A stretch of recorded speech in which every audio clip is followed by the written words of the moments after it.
Full of vexation come I with complaint against my daughter Hermia. Stand forth, Demetrius. My noble lord, this man hath my consent to marry my daughter. Now stand forth, Lysander! My gracious duke, this man hath bewitched the bosom of my child. Thou, Lysander, thou hast given her rhymes and interchanged love tokens with my child. Thou hast by moonlight at her window sung with verses of feigning love, with feigning voice, and stolen the impression of her fantasy, with braces of thy hair, with rings, gauds, knacks, trifles, nosegays, and sweet meats. Messengers of strong prevailment would harm you.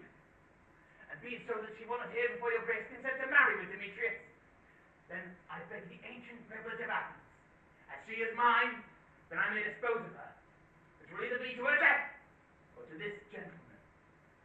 Immediately provided, put into a law, of course. What say you, Hermia?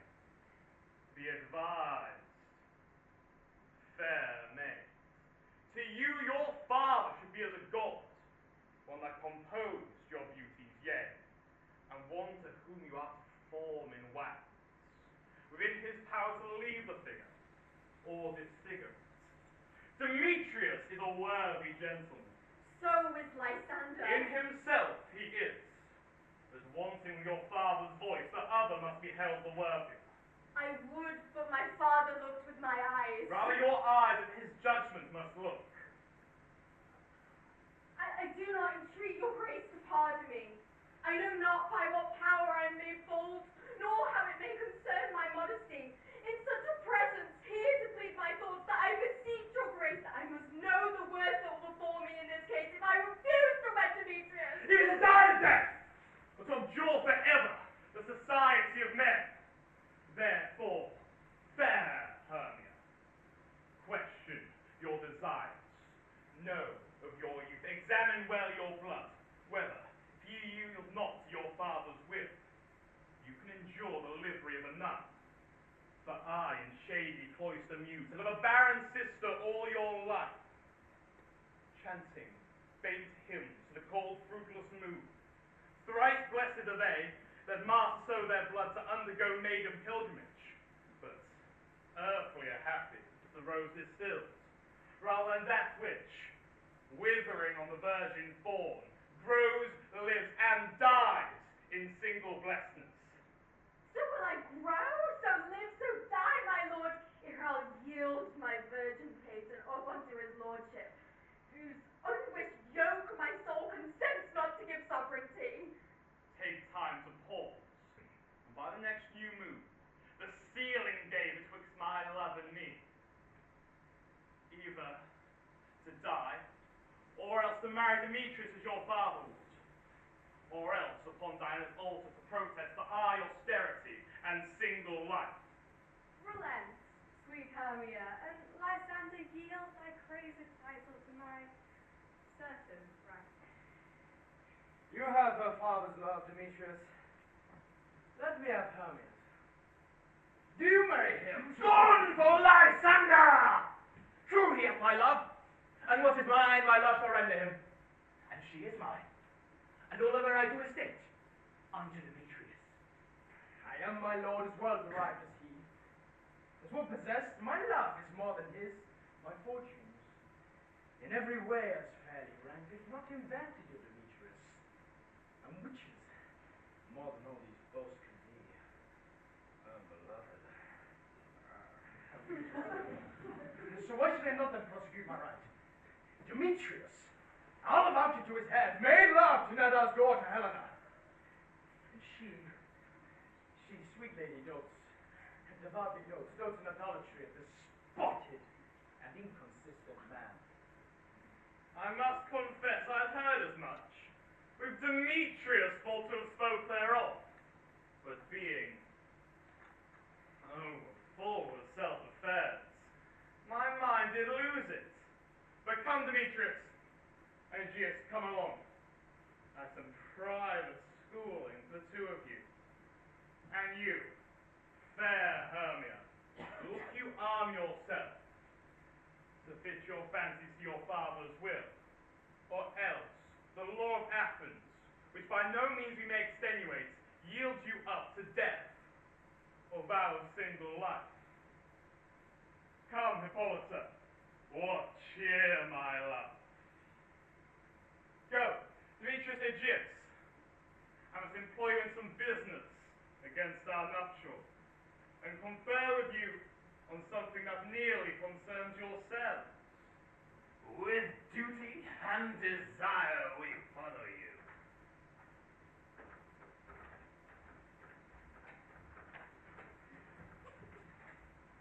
How now, my love? Why is your cheek so pale? Perchance the roses there do fade so fast. Belike for want of rain, which I could well beteen them with the tempest of my eyes. Aye, me. For aught that I could ever read, could ever hear by tale or history, the course of true love never did run smooth, but ever it was different in blood. Oh, cross too high to be enthralled to low. Or else miscraft in respect of years. Oh, pelt, too old to be against a young. Or else is stood upon the choice of friends. Oh, a pelt to choose love by another's eyes. Or, if there were sympathy in choice, war, death, or sickness did lay siege to it, making it momentary as a sound, as swift as a shadow, as short as any dream, as brief as a lightning in the cold night, that in the spleen open falls heaven and earth, and ere a man hath power to say, behold, the jaws of darkness do ever atop, and quick, right things come to conclusion. Then, if true lovers have ever been crossed, it stands for an edict and destiny. Then let us teach our trial cases, and through the customary cross, I used to love as thoughts, as dreams and sighs, wishes and tears, poor fancy followers. A good persuasion. Therefore, hear me, Hermia. I have a widow aunt, a dowager of great revenue. She hath no child. From Athens is a house remote 7 leagues. She respects me as her only son. There, gentle Hermia, may I marry thee? And to that place the sharp opinion law cannot pursue us. If thou lovest me, then steal forth thy father's house tomorrow night, and in a league with other town where I did meet thee once with Helena to do observance for morn of May, there, Hermia, will I stay for thee. Oh, my good Lysander, I swear to thee by Cupid's strongest bow, and by his best arrow with the golden head, and by that knitted sword and thrust the love, and by the fire which burned the Carthage queen, when the false Troyan unto sail was seen, by all the vows men ever have broke, in numbers more than women ever spoke. In that same place thou hast meet me. Truly, tomorrow I will meet with thee. Keep promise, my love. Oh, look, here comes Helena. Godspeed, fair Helena. Whither away? Called you me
paradise to me. Oh, what graces I love to dwell, that yet turned a heaven into a hell. Helen, into your minds you will unfold tomorrow night when he doth behold her silver visage and water glass, rattling with liquid pearl of lady grass. A time when lovers fly stop still conceal. To Athens gates have we devised to steal. And in the woods where often you and I upon snake primrose beds will want to lie, emptying our bosoms of their countless sweet, there my Lysander and myself shall meet. Then from Athens turn away our eyes to meet new friends and stranger companies. Farewell, sweet playfellow, pray thou for us, and good luck. Grant thee thy Demetrius.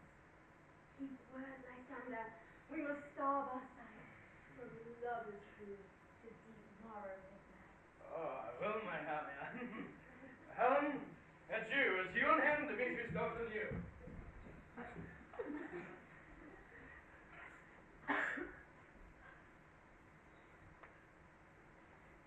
How happy some other son can be. Through Athens, I have thought as fair as she. But what of that? Demetrius thinks not so. You will not know all that you do know. As he errs dating on Hermia's eyes, so I admiring all of his qualities. Things base and vile holding no quantity. Love can transpose to form and dignity. And love not looks with the eyes, but with the mind. And therefore, as winged Cupid painted blind, nor hath love's mind of any judgment and taste, wings and no eyes figure and easy haste. And therefore, as waggish boys gave themselves to swear, so the boy love purges everywhere. But ere Demetrius looked on Hermia's eyes, he paled on, oh, so he was only mine. And from this hail, from heat, from Hermia felt, so he dissolved in show of oath to melt. I will go tell him of fair Hermia's flight. Then to the wood tomorrow night will he pursue her. And for this intelligence, if I have thanks, it is a dear expense to have his sight thither and back again.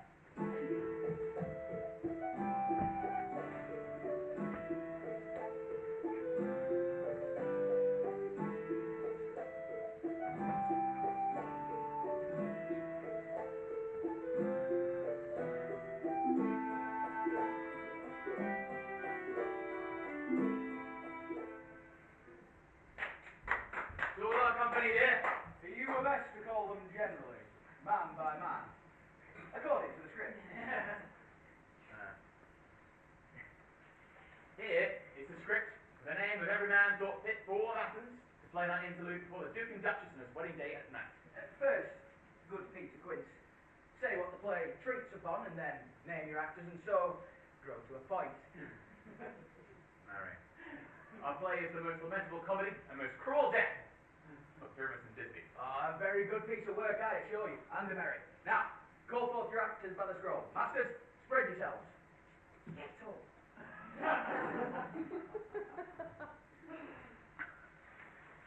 Answer as I call you. Nick Bottoms, the Weaver. Ready? Name what part I'm for and proceed. You, Nick Bottom, are to play Pyramus. What is Pyramus, a lover or a tyrant? Oh, a lover. That kills himself! Almost scoured for love. That will ask some tears in the true performing of it. If I do it, let the audience look to their eyes. I will move storms. I will condole in some measure. And to the rest. Yet, my chief humour is for a tyrant. I could play Hercules really, or a part to tear a cat in to make all split. The raging rocks and shivering shocks shall break the locks of prison gates, and Phoebus' car shall shine from far and make and mar the foolish fates. It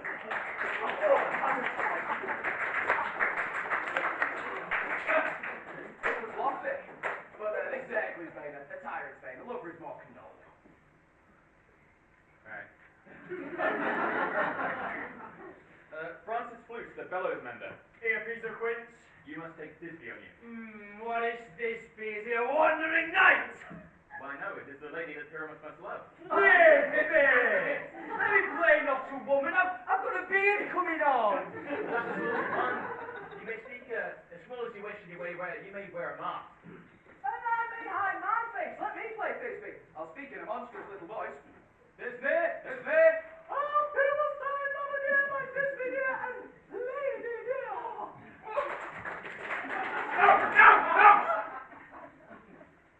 You will play Pyramus and flute, you Thisbe. Well, proceed. Robin Starveling the tailor. Oh, hey, Peter Quince. You will be Thisbe's mother. Oh. Tom Snell the teacher. Pyramus's father. Yeah, no! Myself, Thisbe's father, and Snug to join us the lion's part. And I hope here is a play well fitted. Have you the lion's part written? Pray you, give it me, for I am slow of study. You may do an extempore, for it is nothing but roaring. Let me play the lion too. I'll roar that it will do any man's heart good to hear me. I will roar that I will make the Duke say, let him roar again. Let him roar again. And you should do it too terribly, that you might frighten the Duchess and the ladies, and well, that were enough to hang us all. Every mother's son. Every mother's son.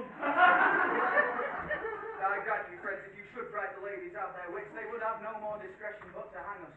But I will aggravate my voice so I will roar you as gently as any sucking dove. I will roar you, and for the nightingale. You can bring on back for Pyramus! Well, Pyramus is a sweet-faced man, a lovely man, one might see in a gentle summer's day. A gentlemanlike man, therefore you must needs play Pyramus. Well, I will undertake. What beard were I best to play it in? Why, what you will. I will discharge it in either your orange tawny beard, your straw-coloured beard, your purple ingrain beard, or your French crown, your perfect yellow. Aye. But some of your French crowns have no hair at all, and then you may play a bad face. But masters, here are your scripts. Yeah. And I am to request you, to entreat you, to desire you, to come them by tomorrow. There we will meet in the palace where a mile without the town, but if we meet in the city, it will be Doctor's company, otherwise is known. In the meantime, I will drill a bill of properties, as I play once. I pray you will fail me not. We will meet, and there we may rehearse most obscenely and courageously. Take pains, be perfect. Adieu. At the Duke's oak we meet. Enough! Hold! Or cut bow strings.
For Oberon is passing, fell, and wrath, for she is her attendant hath a lovely boy, stolen from an Indian king. She never had so sweet a changeling, and jealous Oberon would have the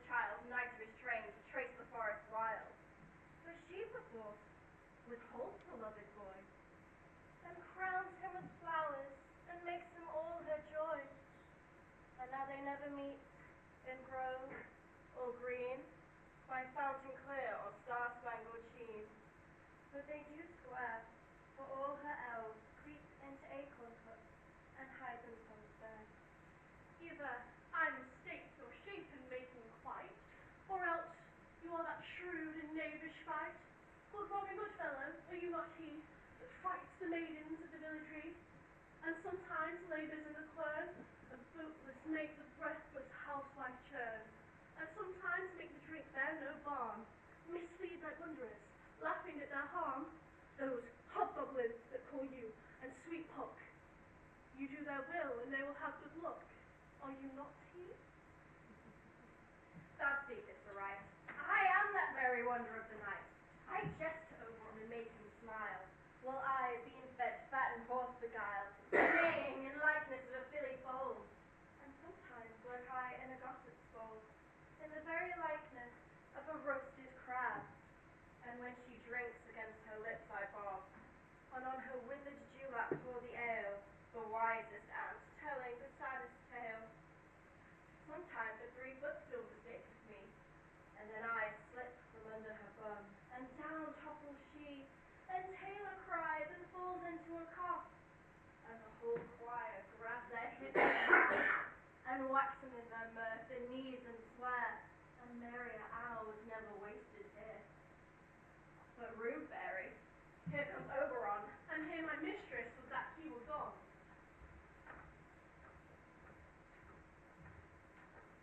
ill met by moonlight.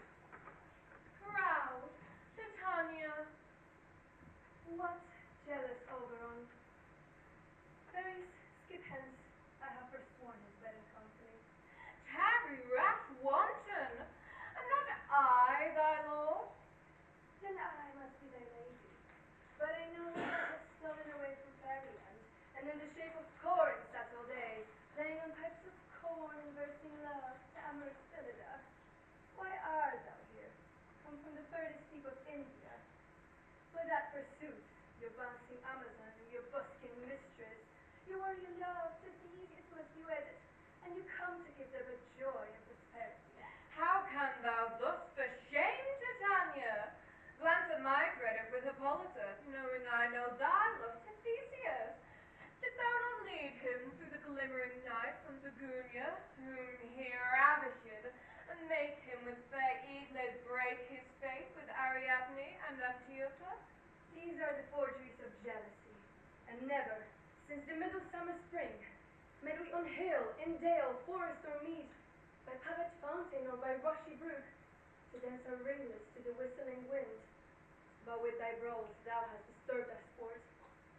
Therefore the winds, piping to us in vain, as in revenge have sucked up from the sea contagious fogs, which, falling in the land, hath every pelting river made so proud that they have overborne their continents.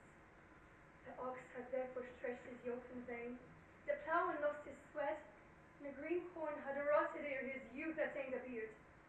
The fold stands empty in the drowned field, and crows are fatted with the Muriel flock. The Nyman's moors is filled up with mud, and quaint mazes and the wanton green for lack of tread are undistinguishable. The human mortals want their winter cheer.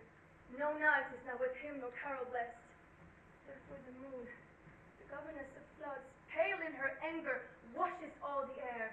The rheumatic diseases do abound. At the roadest distemperature we see the seasons alter. Hoar-headed frosts fall into fresh lap of the crimson rose, and an old Hiam's thin and icy crown, an odorous chaplet of sweet summer buds, is as in mockery set. The spring, the summer, the childing autumn, angry winter, change their wonted liveries. And the mazed world by their increase now knows not which is which. And the same progeny of evils comes from our debate, from our dissension. We are their parents and original. Do you amend it then? It lies in you. Why should Titania cross her Oberon? I do but beg a little changeling boy to be my henchman. Set your heart at rest. Fairyland was no child of me. 'Tis mother was a votaress of my order, and in the spice of Indian air by night, when often had she gossiped by my side, and sat with me on Neptune's yellow sands, marking the embarked traders on the flood, when we have laughed to see the sails conceive and grow big-bellied with the wanton wind. But she, with pretty and with slurring gait, her wounded, then rich with my young squire, following, and she would imitate and sail upon the land to fetch me trifles and return again, as from a voyage rich with merchandise. But she being mortal of that voyage die, and for her sake do I rear up her boy, and for her sake I will not part with him. How long within this wood intend you stay? Perchance till after Theseus' wedding day. If you will patiently dance an hour round, and see our moonlight revels, go with us. Not shun me, and I will spare you hunts. Give me the boy, and I will go with thee. Not for that very kingdom! Ferries, away. Shall chide downright if I longer stay.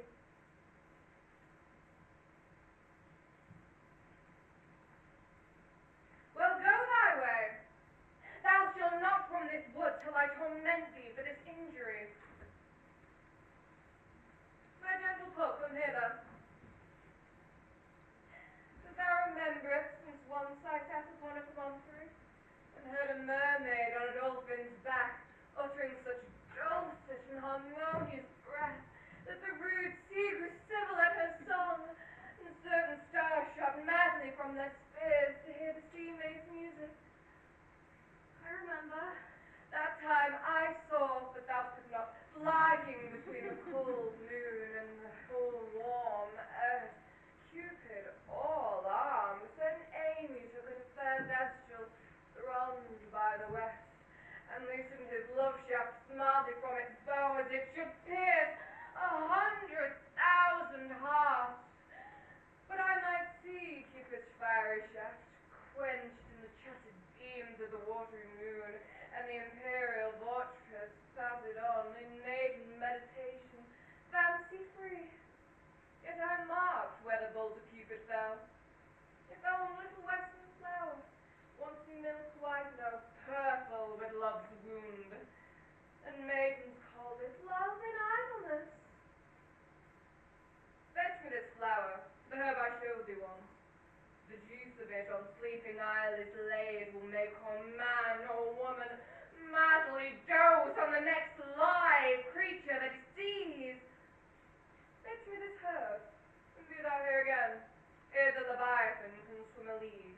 I'll put the girls around the earth in 40 minutes! Having once this juice, I'll watch Titania while she sleeps, and drop the liquor of it in her eye. The next thing she, waking, looks upon is lion, wolf, bear, bull, or meddling monkey, or a busy ape. She shall pursue it with the soul of love.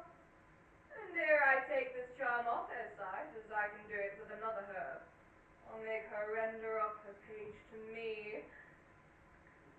Who comes here? I am invisible, and I will overhear their conference. Ah! I love thee not, therefore pursue me not. Where is Lysander and fair Hermia? One I will slay, the other... Oh, the other slayeth me.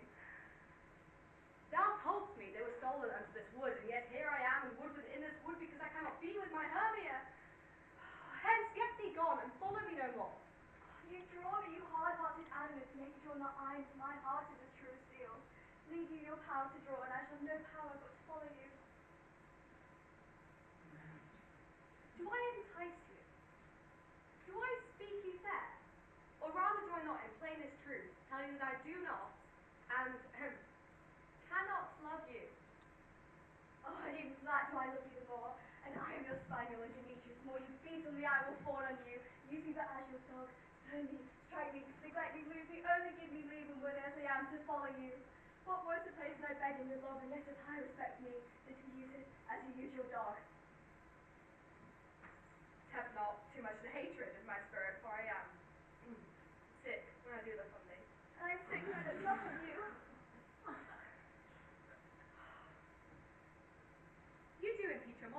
much.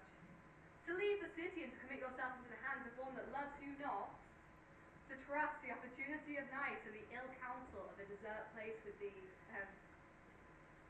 rich word of your virginity? Virtue is my privilege, and for that it is not night when I do see your face.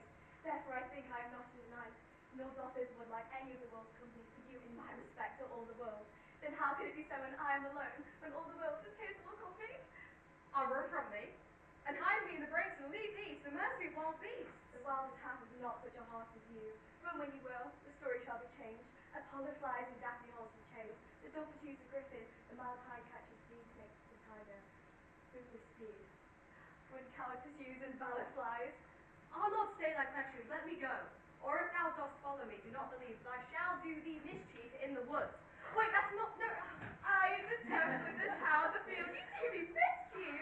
By Demetrius, you do set a scandal in my sex. We should not fight for love as men may do. We should be wooed, but we are not meant to woo. I'll follow thee and make a heaven out of hell, to die for the hand I love so well. Fare thee well, nymph! Ere we do leave this grove, thou shalt fly him, and he shall seek thy love. Hast thou the flower there? Welcome, wanderer. Here it is. I pray thee, give it me. I know a bank whereon the wild thyme grows, where oxlips and the nodding vines grow, quite over canopied with luscious woodbine, sweet musk roses, and with eglantine. There sleeps Titania some time of the night, lulled in these flowers with dances and delight, and there the snake throws her enamel skin, weed wise enough to wrap a fairy in. And with the juice of this I'll streak her eyes, and make her full of hateful fantasies. Take thou some of it, and seek through this grove. A sweet Athenian lady is in love with a disdainful youth. Anoint his eyes, but do it when the next thing he espies be the lady. Thou shalt know the man by the Athenian garments he hath on.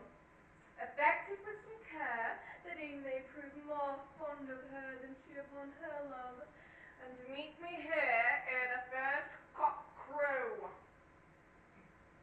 Fear not, my lord, your servant shall do so.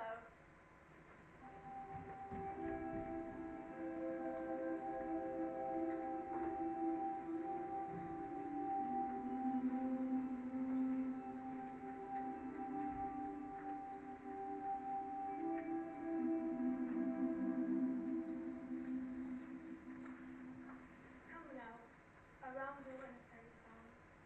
Then for the third part of the minute hands. Some took as conquerors in the mask rosebuds.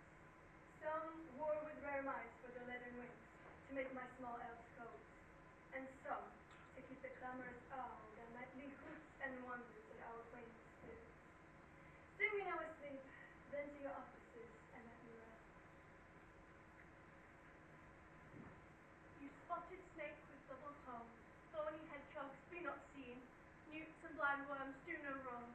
Come not near our fairy queen.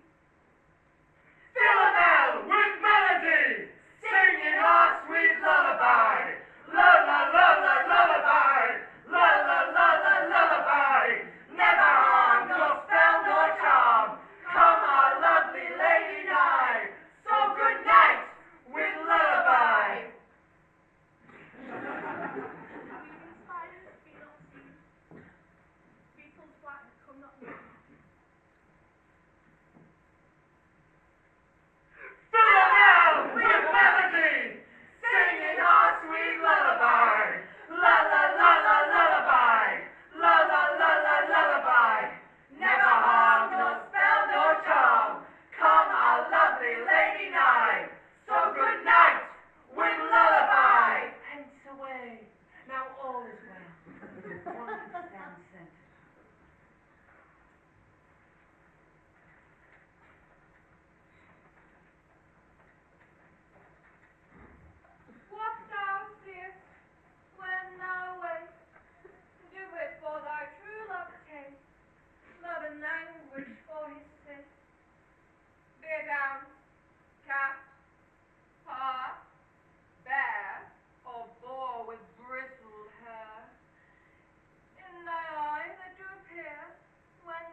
I've forgotten our way.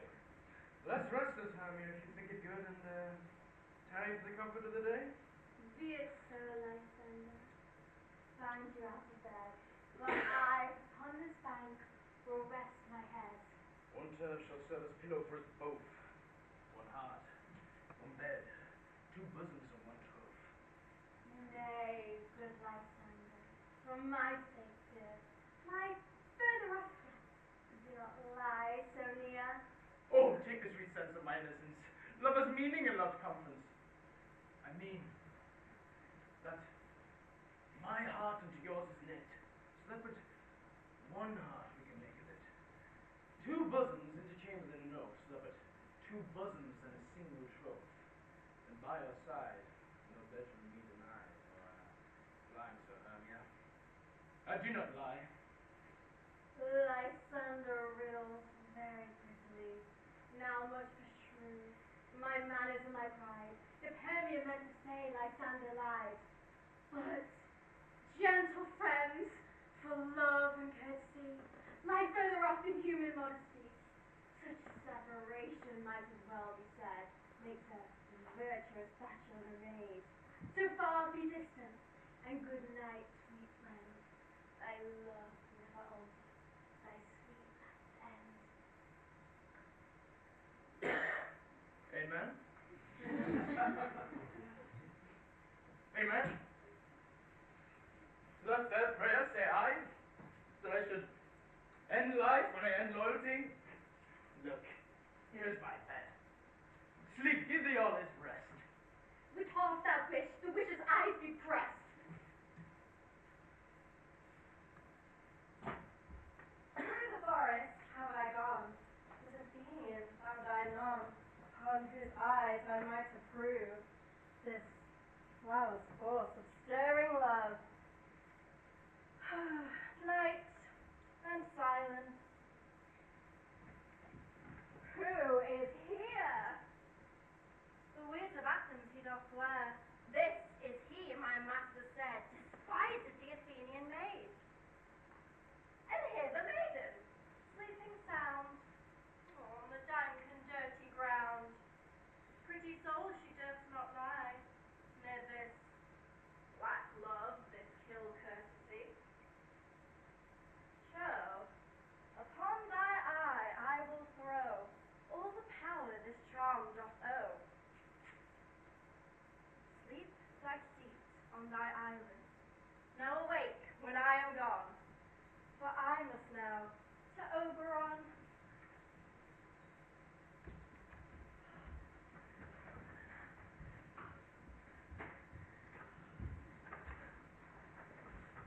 Adelphi, kill me. I charge thee hence, and do not haunt me thus. Adelphi, leave me, do not so. Stay, stay. On my peril, I alone will go. Ugh, I'm out of breath with this fond chase.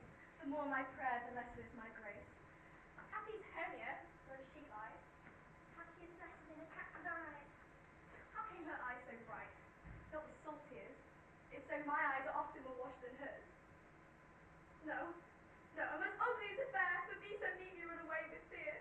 Demetrius do as a monster fly in my presence thus. What wicked and dissembling glass of mine may compare penny to Amy Anne? But who is here? Lysander on the ground. Dead or asleep, I see no blood, no wound. Lysander, if you live, good sir, awake!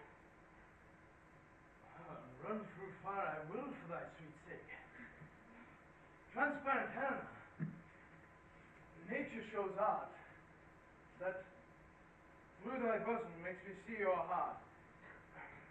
And where is Demetrius? How fit a word is that vile name to perish upon my sword? Do not say so, Lysander. Do not say so. What though you love your Hermia? Lord, what though? And Hermia still loves you, so be content. Content with Hermia? No, I do repent the tedious minutes I with her have spent. Not Hermia, but Helena I love. Who would not change a raven for a dove? Man is by his reason swayed, and reason say, you are the worthy maid. Things growing are not ripe until their season, so I being young, 'twill not ripe not to reason. And touching now the point of human skill, reasonless marshal to my world, which leads me to your eyes, which I overlook, are love stories, written as love's richest book. Wherefore was I keen to his mockery born, when at your hands did I deserve this scorn? It is not enough, young man, that I will never, nor could never, deserve a sweet look from Demetrius' eye. You must flout my insufficiency? Oh, good troth, you do me wrong, good sooth you do, such a disdainful manner for me to woo. Fare you well, force I must confess, I thought you were a lord of true faithfulness, or that a lady of one man refused, therefore another be abused. She sees not Hermia. Hermia, sleep thou there, and never mayst thou come lie standing near. For the surfeit of the sweetest things, the deepest longing to the stomach brings. Or as the heresies that men did leave, I hated most of those they did deceive. So thou, my surfeit and my heresies, have all been hated but the most of me. And all my power addresses your love and might. To honor Helen, and to be her knight.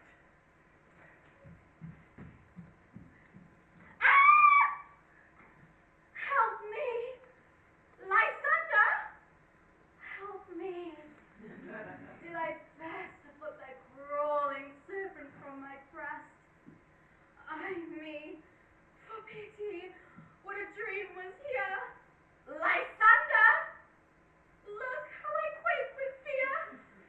Methinks a serpent ate my heart away, as you sat smiling at his cruel prey. Lysander! What brute? Lysander! Lord, what? Out of hearing gone, no sound, no word? Alack, where are you? Speak, and if you hear, speak of all loves. I almost swoon with fear. No, then I perceive you are not nigh. Either death or you I'll find immediately.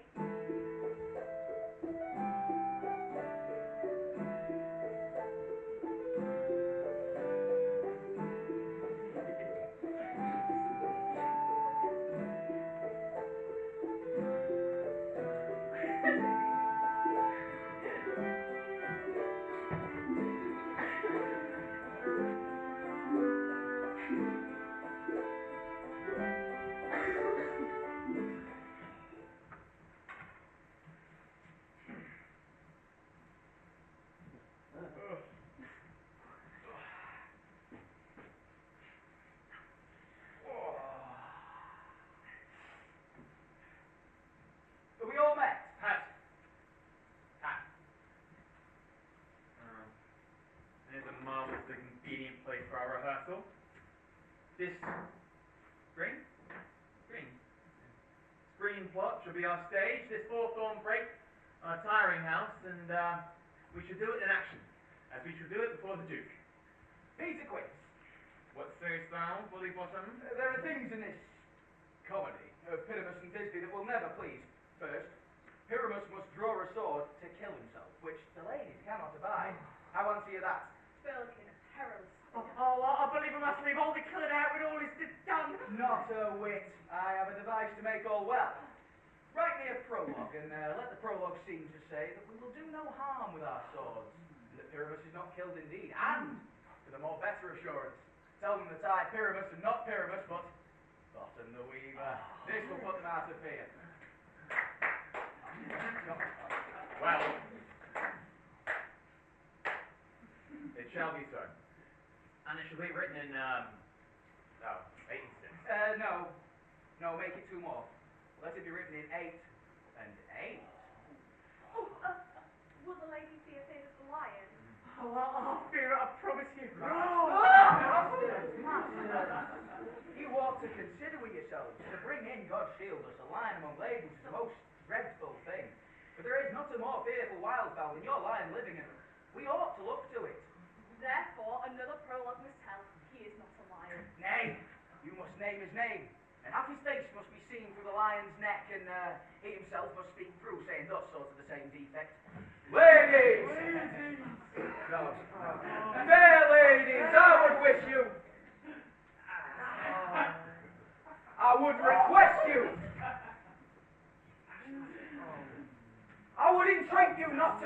able not to fear my life for yours, if you think I will come here as a lion with a pity of my life. No, I am no such thing. I am a man, as other men are. And there indeed, let him name his name and tell them plainly he is snug, the joiner.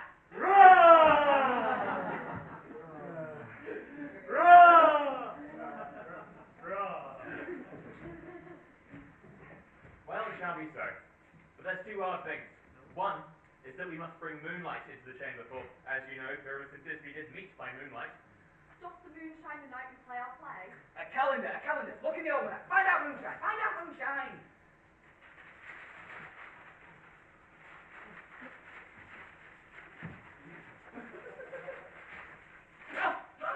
Yes! It shines that night. Why, then you may leave the casement to the great chamber window, where we play, open, and the moon may shine in at the casement. Aye. Or one may come in with a lantern and a bush of thorns and say he is to disfigure or to present moonshine. I don't guess it.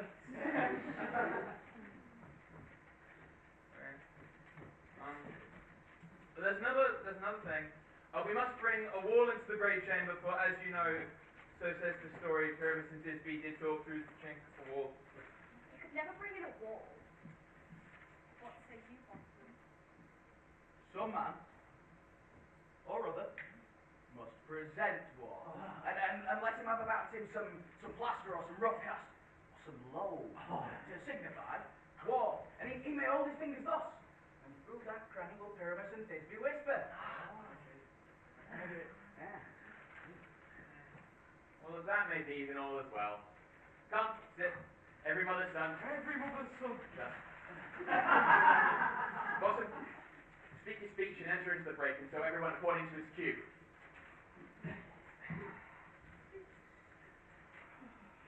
What hemp and homespun that we swaggering here?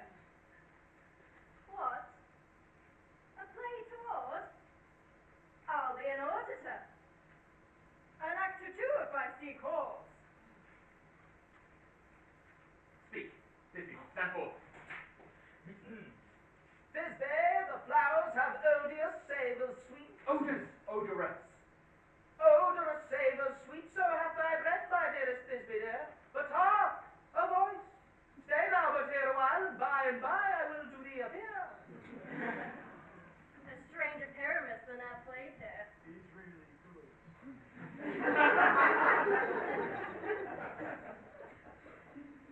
Must I speak now? I marry must you, for you must understand he goes but to hear a noise that he heard, and is to come again. Almost radiant Pyramus, almost lily white of hue, of red rose thy triumphant briar, and most briskly juvenile, and eke most lovely Jew. And as true as horse I would never tire, and I'll meet thee, my love, at Ninny's tomb. Ninus' tomb, man. Why, you must not speak that yet, that you answer to Pyramus. You must speak your parts, Jews and all. Pyramus enter, you do his part, it is never tire. No. And as true as horse, of that would never tire. If I were fair, Thisbe.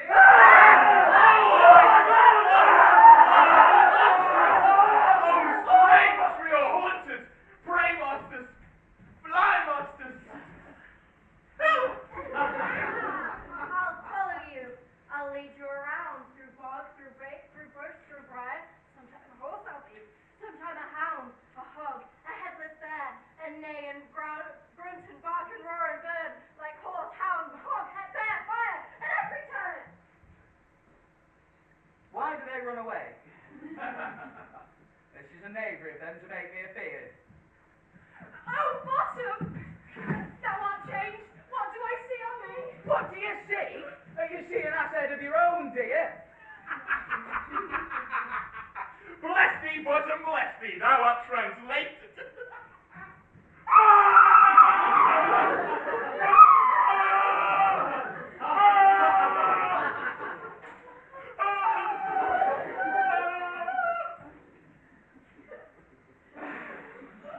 I see their knavery.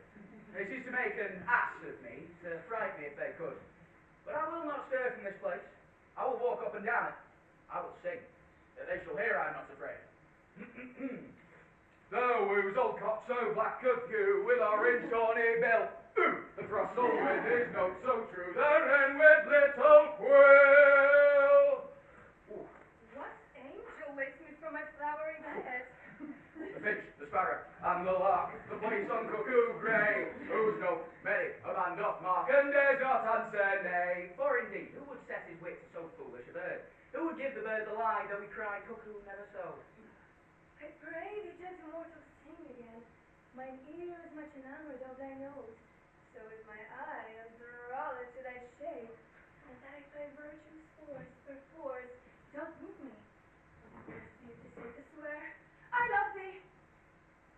Methinks, mistress, you should have little reason for that. And yet, to speak the truth, reason and love keep little company together nowadays. The more's the pity that some honest neighbours will not make them better friends. Nay, I could blink upon occasion. Thou art as wise as thou art beautiful. Not so neither, but if I had wit enough to get out of these woods, I had enough to serve mine own turn. I of this route do not desire to go. Thou shalt remain here. Would that thou wilt or no. I am a spirit of no common rate.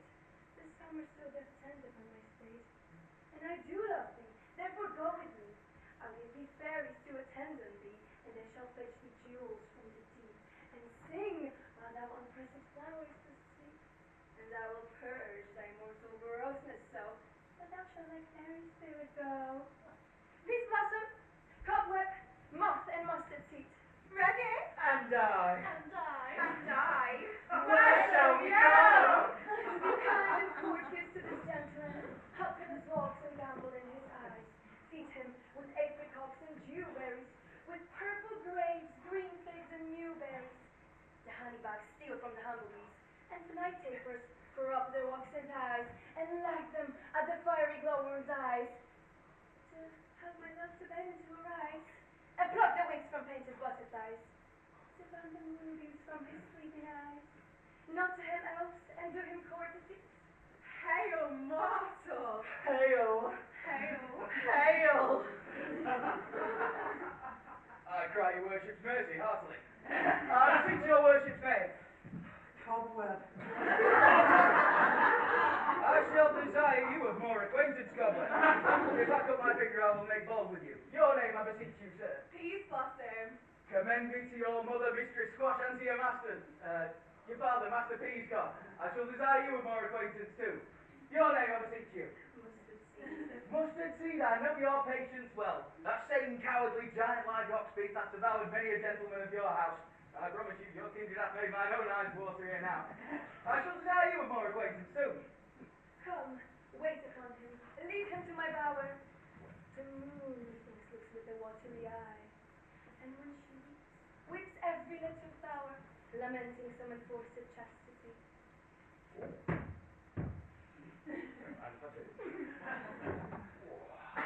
Tie up my love's tongue, bring him silently.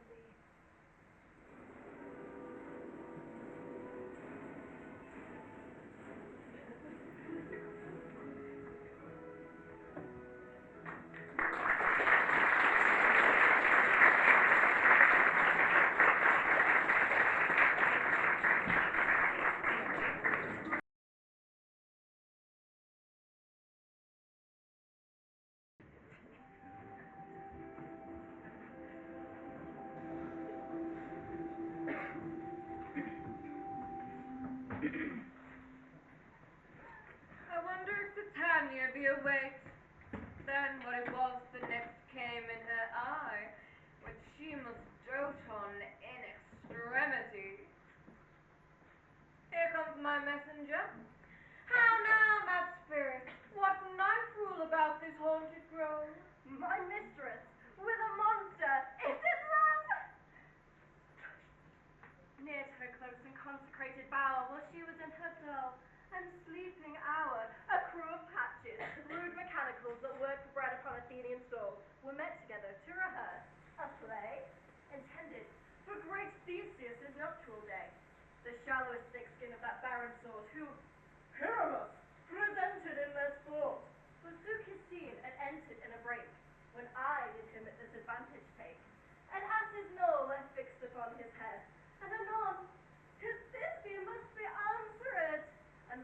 mimic comes when they him spy, as wild geese creeping the fowler eye, or rat-a-tat-tat chops many in sort, rising and cawing at the gun's report, sever themselves and sweep madly at the sky, when at his sight away his fellows fly, and o'er one fall, and he, "Murder!" cries, and help from Athens calls.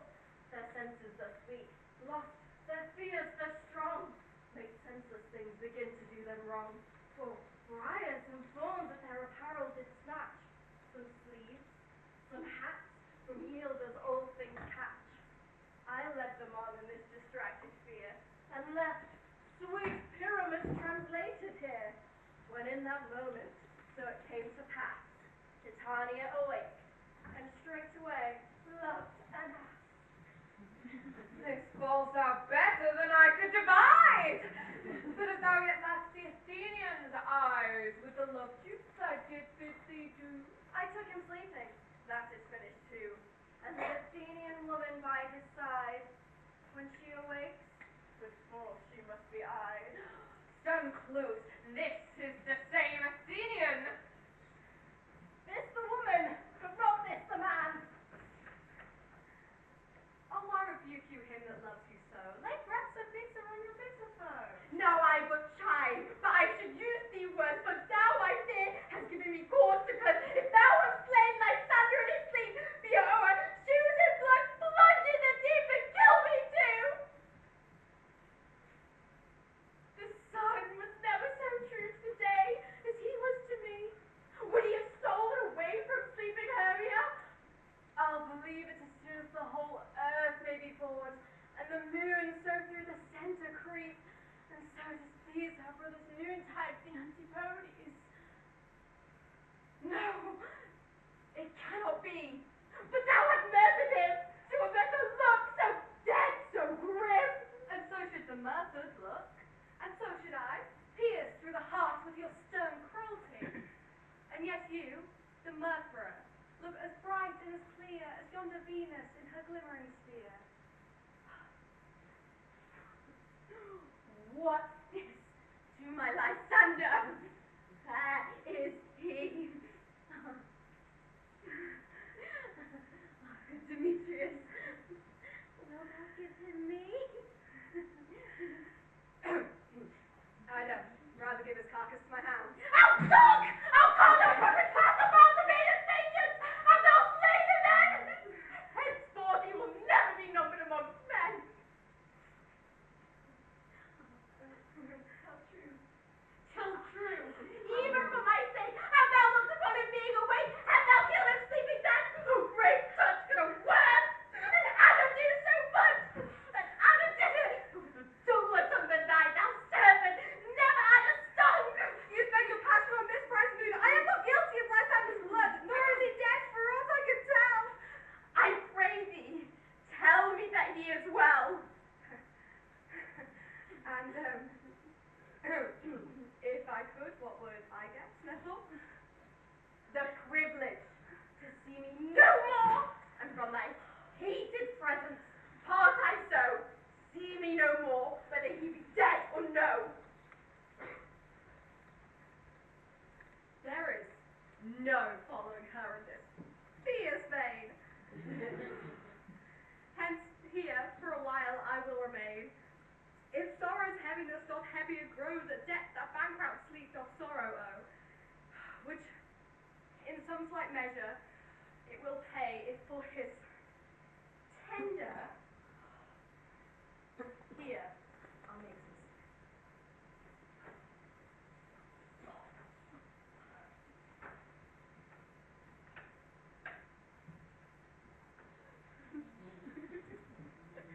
What hast thou done?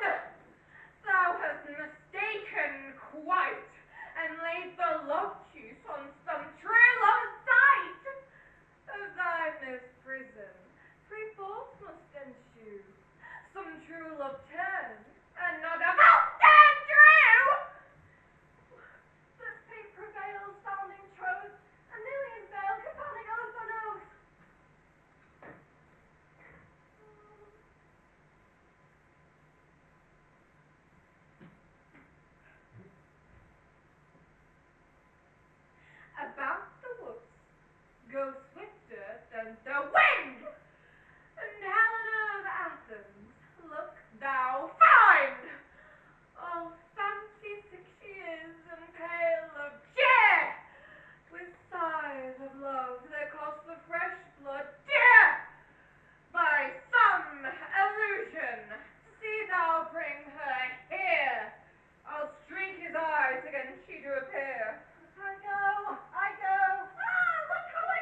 alone, and these things best do please me that befall preposterously. Why should you think that I should woo and scorn? Scorn and derision never came in tears. Look, when I bow, I weep. And bow so born in the nativity's all truth appeared. How can these things in me seem scorn to you? Bearing a badge of faith to prove that truth. You do advance your claim more and more. And truth kills truth. Oh, devilish holy phrase! These vows are Hermia's. You give her o'er? Your vows put in two scales will even weigh in both his lightest tails. No judgment when her I swore. Nor not in my mind that you give her o'er. Demetrius loves her and he loves not you. Oh, Helen, goddess, nymph, purpose, divine. To what, my dear, should I compare thine eye? Crystal is muddy. Oh, and how ripe ingrow thy lips, those kissing cherries, tempting grow. That pure congealed white, high floor of snow, fanned by an eastern wind, turns to a crow when I hold up thy hand. Oh, let me kiss this princess of pure light, the seal of bliss. Oh, slight, oh hell, I see you're all bent to set against me for your merriment. If you were civil and you courtesy, you would not do me thus much injury. Do not hate me as I know you do, for you must join in souls to mock me too. If you were men, as men are in show, you've not used such a gentle lady so. You are both rivals and love Hermia, you are both rivals to mock poor Helena. Trim exploits and manly enterprise, all to conjure up tears in a poor maiden's eye. With your derision, none of noble sorts, would so offend a virgin and extort. A poor soul's patience all to make you sport. Demetrius, you're unkind. Be not so. For you love Hermia, this you know I know. With all goodwill, with all my heart. In Hermia's love, I'll yield you my heart. And yours of Helen to me bequeath, whom I do love and will do to my death. Never did mockers waste my idle breath. Lysander, keep thy Hermia, or I'll have her none. If e'er I loved her, all that love is gone. My heart, but as a guest wise sojourned, home to Helen, it is returned. Better a maid. Helen, it is not so. Disparage not the faith thou dost not know, lest to thy peril thou abide, dear. Ah, look where thy love comes, yonder is thy dear. Dark night, that from the eye the function takes, the ear more quickly a friendship makes, where it doth affect the seeing senses, pays the hearing double recompenses. Thou art not by my eye, Lysander found, my ear I it brought me to thy sound, but why unkindly did thou leave me so? Why should he stay? Whom love doth press to go? What love could press Lysander from my side? Lysander's love? Who wouldn't let him bide fair Helena, whom more enjars the night than all yon fiery ocean eyes of light? Why seekest thou me? Could not this make thee know the hate I bear thee made me leave thee so? You speak not as you mean, and cannot be. No, she is one of this confederacy. Thou perceives you can join all three to fashion this false sport in spite of me? Injurious Hermia, most ungrateful maid, have you conspired, have you with these contrived to bait you of this foul derision? It's all the counsel that we two have shared, the sisters' vows that arms we have sent, when we chid the hasty footed time for parting us? Oh, is all forgot? The school days friendships, childhood innocence. We've only like two artificial gods have with our needles both on one sampler, sitting on one cushion both in one sampler, but in one mind, as if our hands, our sides, our voices and minds as if being incorporate. So we grew together, like a double cherry seeming parted, but yet a union in partition. Two lovely berries molded on one stem, two seeming bodies but one heart. Two of the first like coats and heraldry, and you will rend our ancient love asunder to join with men? In scorning your poor friend? It is not friendly, it is not maidenly, our sex as well as I may chide you for it, though I do feel alone in this injury. I am amazed at your passionate words. I scorn you not, it seems that you scorn me. Have you not set Lysander as in scorn to follow me and praise my eyes and face?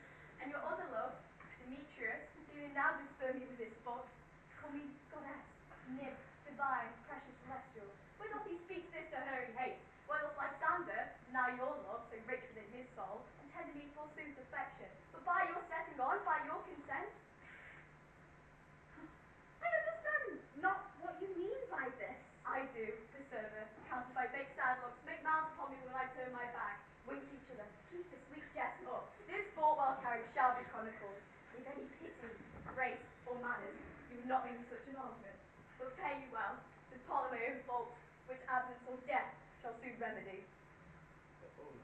Stay, gentle Helena.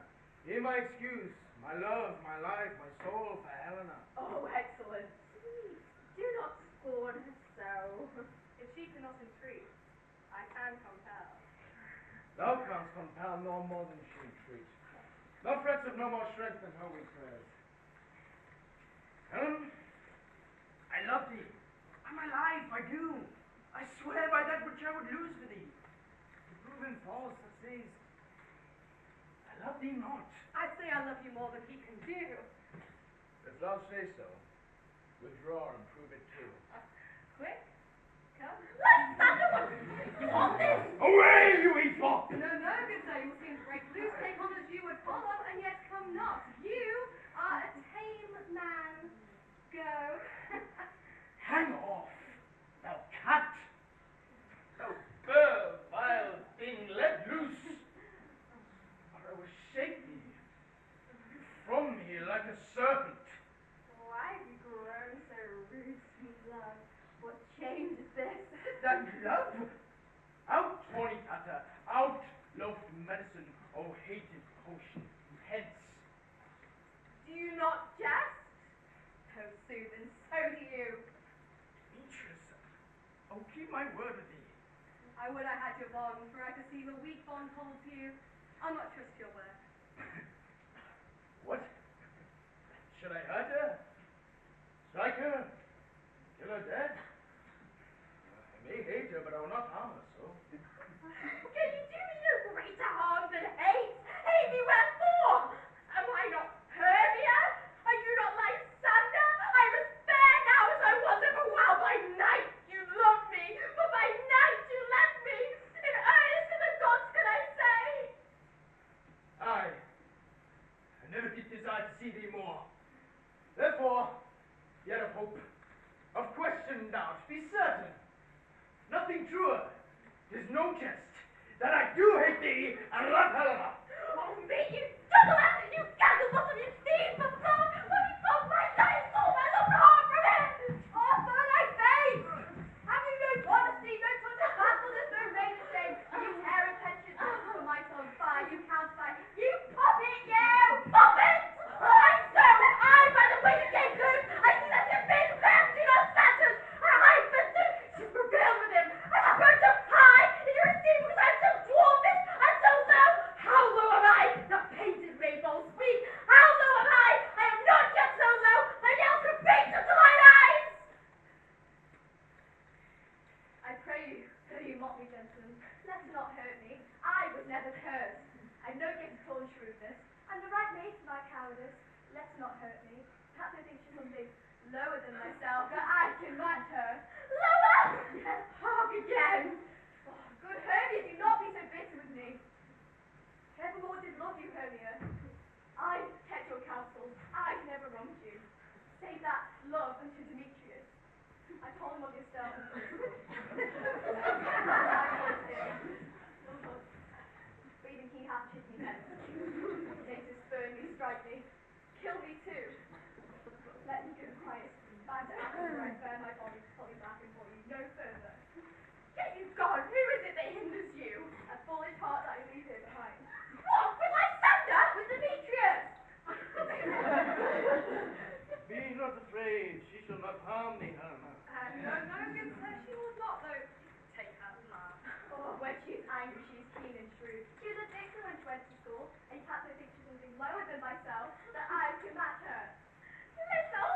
Again? Nothing but low and little? Why will you scorn her so profoundly? Don't let me come to her! Get you gone! You dwarf! You minimus of hindering not grass made! You be!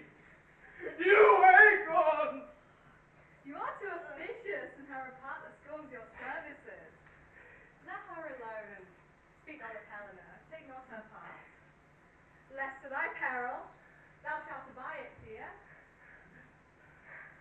Now she holds me not. Now, follow if thou darest to try whose right of thine or mine is most in Helena. Follow me, I'll go with thee.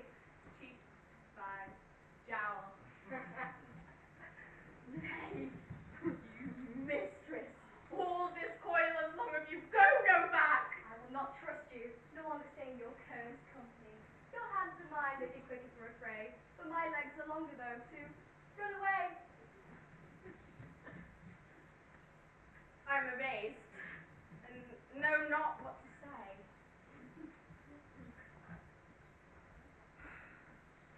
This is thy negligence. Still thou mistakes throwest.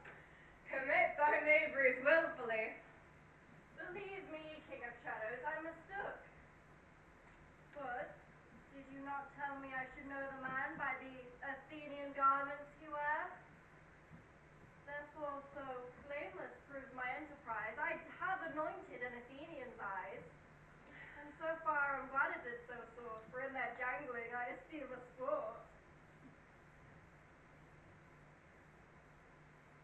Thou seest these lovers seek a place to fight. Aye, therefore, Robin, overcast the night! Thou starry welcome, cover thou Anon, with drooping fog as black as Archeron, and leave these zesty rivals so astray, as one come not within another's way. Like the Lysander, sometimes frame thy tongue, then stir Demetrius up with bitter wrong, and sometimes rail thou like Demetrius, and from each other look thou lead them thus, till o'er their brows death counters eating sleep, with leadened legs and battering doth creep, then crush this herb into Lysander's eyes, whose liquor of it has this virtuous property, to take hence all error with his might, and make his eyelids roll with wanton sight. And when they next wake, all this derision shall seem like a dream and a fruitless vision, and back to Athens shall the lovers wend, with whose league till date, till death shall never end. While I in this affair do thee employ, I'll to my queen and beg her Indian boy, and from her charmed eyes I will release from monsters' view, and all things shall be peace. My fairy, do all this must be done with haste. The swift night dragons cut the clouds full fast, and yonder shines the aurora's harbinger, at whose approach ghosts, wandering here and there, troop home to churchyards. And the spirits all already to their wormy beds are gone, and most wilfully exile themselves from light, for I consort with black-browed knights. But we are spirits of another sort. I with the morning's love have often made sport, and like a forester on the groves may tread to the eastern gate all fiery red, and opening on Neptune with fair blessed beams, turn yellow gold his salt green streams. But notwithstanding, haste, make no delay. We may effect this business yet ere day.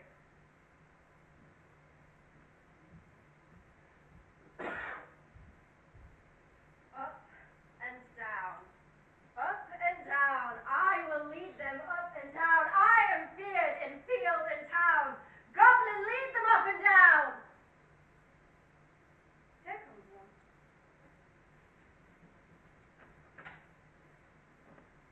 Art thou proud, Demetrius? Speak thou now. Here, villain, drawn and ready. Where art thou? I'll be with thee straight. Follow me then to plainer ground.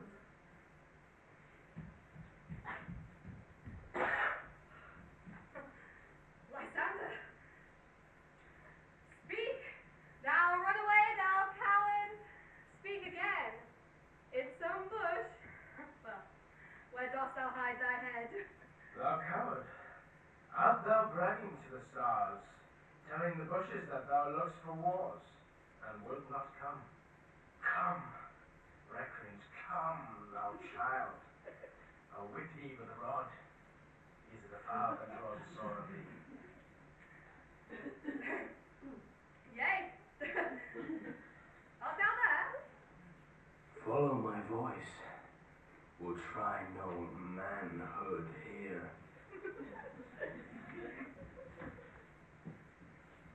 He goes before me and still does me on. I come where he calls, but then he is gone. The villain is much lighter here than I follow fast, but faster he did fly. But fallen am I to the dark and even way, and here will rest me. Come, my gentle day, for if but once thou show me thy grey light, I'll find Demetrius and revenge this spite. Coward, why comest thou not? Abide me if thou darest, for well I wot thou runn'st before me, shifting every place. Yet darest not stand, nor look me in the face. Where art thou now? Come hither. I am here. Nay, then thou mockst me. Thou shalt buy this dear, if ever I thy face by daylight see. Now go thy way. Faintness constraineth me to measure out my length on this cold bed. By day's approach, look to be visited. A weary night, a long and tedious night. Bake thy hours, shine comfort from these that may be back to Athens by daylight. From these that my poor company detest, steal me a while for mine own company.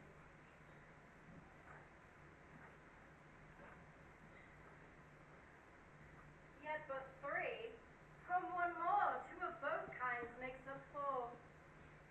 Here she comes, cursed and sad. Cupid is a knavish lad, thus to make poor females mad. Never so weary, never so in woe, bedabbled with the dew, torn with the briars. I can no further crawl, no further go. My legs can keep no pace with my desires. Here I will rest my head till the break of day. Heavens, shield Lysander if they mean a fray.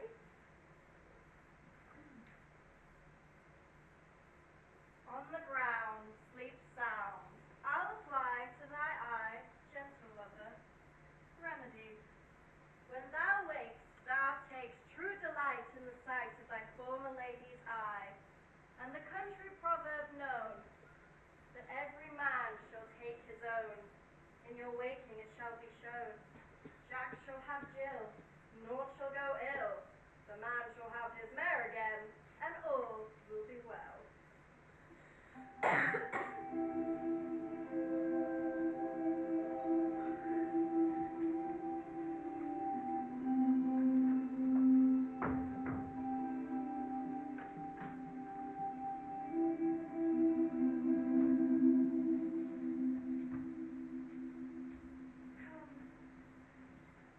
Sit thee down upon this flowery bed, while I thy amiable cheeks decoy, and stick us roses in thy sweet smooth head, and kiss thy first our tears, my gentle joy. Where's Peas Blossom? Reda. Scratch my head, Peas Blossom. Where's Cobweb? Ready. Monsieur Cobweb, good monsieur, get you your weapons in your hands and kill me a red-hipped humblebee on the top of a thistle. And, good monsieur, bring me the honey bag. Do not fret yourself too much in the action, and have a care the honey bag break not. I would be loath to have you overflown with a honey bag. Where's Monsieur Mustard Seed? Reda. Give me an egg mustard seed, pray you. Leave your curtsy. What's your will? Nothing good, monsieur, but to help Cavalieri Cobweb to scratch. I must to the barber's, monsieur, for methinks I am marvellous airy about the face, and, well, I'm such a tender ass, if my hair do but tickle me, I must scratch. What? Wilt thou hear some music, my sweet love? I have a reasonable good ear in music. Let's have the tongues and the bones. Or say, sweet love, what thou desirest to eat. Truly, a peck of provender. I could munch your good dry oats. Methinks hath a great desire to a bottle of hay. Good hay, sweet hay, hath no fellow. I have a venturous fairy that shall seek the scroll's horse and fetch thee thence new nuts. No, I think I'd rather a handful or two of dried peas. Let none of your people stir me. I have an expedition of sleep, O husband. Sleep thou, and I will wind thee in my arms. Fairies, be gone, and be always away. So doth the woodbine, the sweet honeysuckle gently entwist, beyond. Oh, how I love thee, how I dote on thee.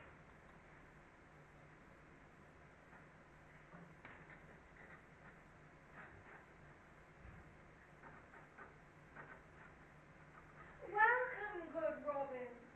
See thou this sweet sight? The dotage now I do begin to pity. The meeting herb late behind loops, seeking sweet favours of this hated fool. I did upbraid her and fall out with her.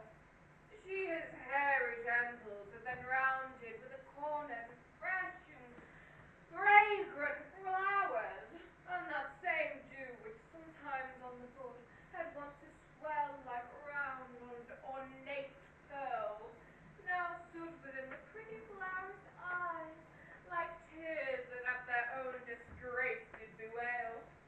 When I at my pleasure did taunt her, and she in mild terms begged my patience, I then did ask her changeling child, which straight away she gave me, and her fairy sent to bear my barren fairyland.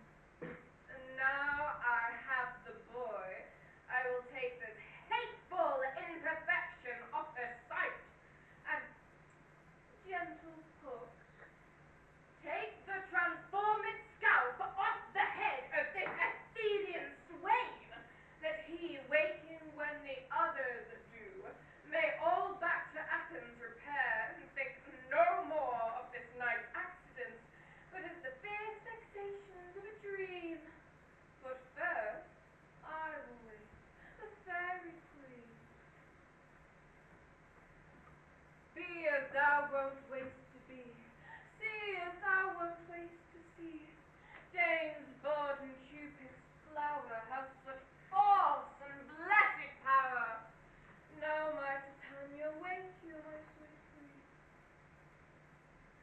My Oberon, what visions have I seen? Methought I was enamored of an ass. There lies your love. How came these things to pass? Oh, how I loathe his visage now. Silence a while. Hook, take off this head. Titania, music, call and strike more dead the common sleep than all these five the senses. Music, music, such as charmeth sleep. When thou wakes with thine own fool's eyes peep. Sound, music! Come, my queen, take hands with me. We'll rock the ground where thee sleepeth me.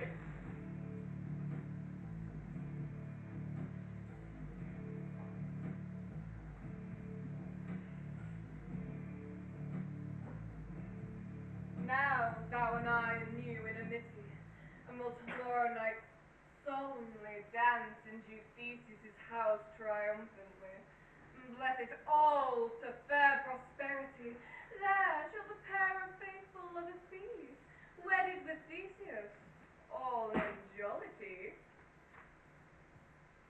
Fairy king, attend and mark, for I do hear the morning lark. Then my queen, in silence said, trip we after the night shade. We the globe can compass soon, swifter than the wandering moon.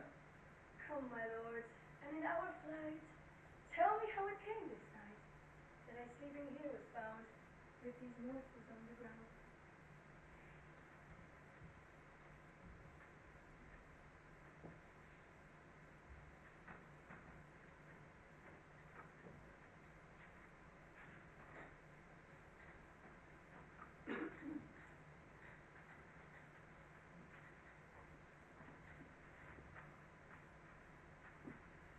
Go, one of you, and find the forester. And now our observation is performed, and since we have the veil of the day, my love shall hear the music of my hound. Until from the western valley, dispatch I say, and find the forester. For me and my queen up to the mountain top, where we shall mark the musical confusion of hounds and echo in conjunction. I was with Hercules and Cadmus once, where in a wood of Crete they bathed the bear with hounds of Sparta. Never did I hear such gallant chiding for. Besides the groves, the skies, the fountain in every region near seemed all one mutual cry. I never heard such musical discord, such sweet thunder.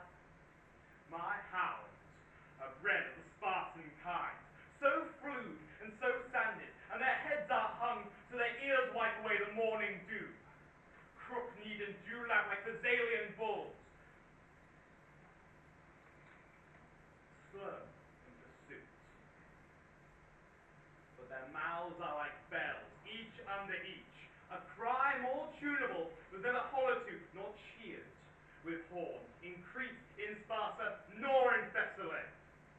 Judge when you hear it. But soft, what nymphs are these? My lord, this is my daughter Hermia here asleep.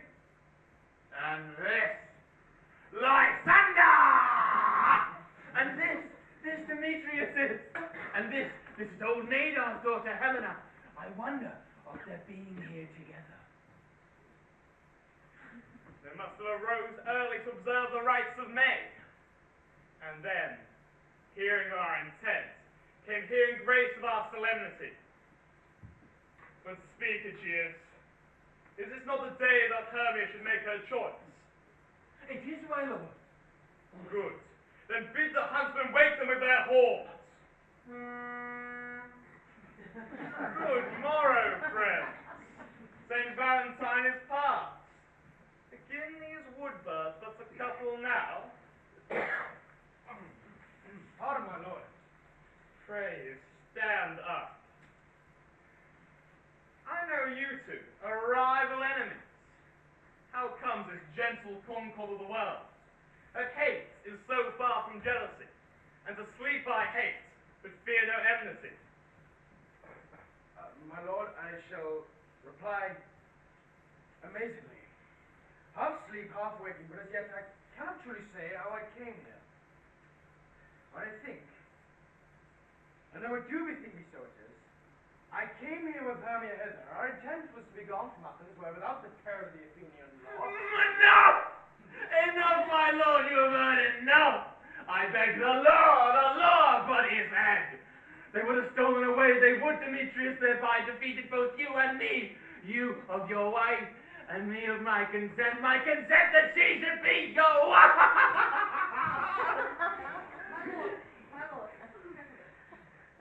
Fair Helen told me of their stealth, their purpose hither to this wood, and I, in fury, hither followed them.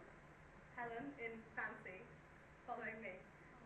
But, my lord, I know not by what power, but by some power it is, that my love for Hermia melted as melts the snow. Seems to me now but as an idle thought, which in childbed dote upon. And now, the love and pleasure of mine eyes is only to Helen. To her, my lord, was I betrothed ere I saw Hermia.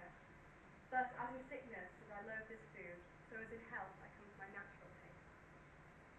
So now I do wish it, love it, long for it, and forevermore be true to it. Gentle lovers, you are fortunately met. We shall hear more of this discourse anon. Aegeus, I shall overbear your wishes. For in the temple with us by and by, these couples shall eternally be knit. And of our mourning, it is warned. Our proposed hunting shall be set aside. Away with us to Athens 3 and 3.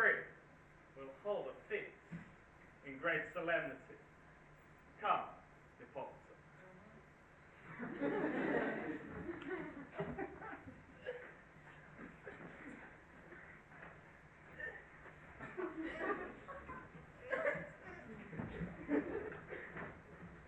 These things seem strange and undistinguishable, like far-off mountains turned into clouds.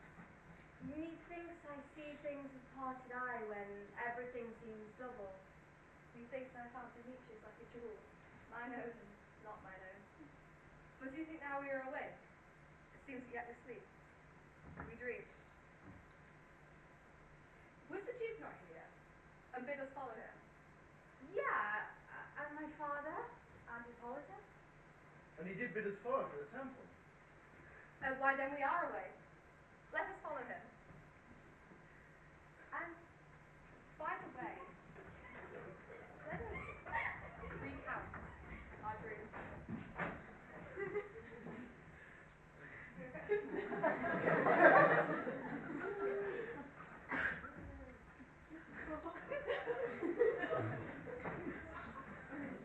When my cue comes, call me and I will answer. My next is most fair, Pyramus. Aye-o. Peter Quince. Flute the bellows mender. Snout the tinker. Starveling. God's my life. Stolen ents and left me asleep. I've had a most rare vision. I've had a dream. That's the wit of man to say what dream it was. Man is but an ass if he will go about to expound this dream. Methought I was, well, as no man can say what. Methought I was, methought I had. But man is but a patched fool if he will offer to say what methought I had. The eye of man hath not heard, the ear of man hath not seen. Man's hand is not able to taste, his tongue to conceive, nor his heart to report what my dream was. I will get Peter Quince to write a ballad of this dream, and it will be called Bottom's Dream, because it hath no bottom. And I will sing it in the latter end of a play before the Duke. Peradventure, to make it the more gracious, I will sing it at her death.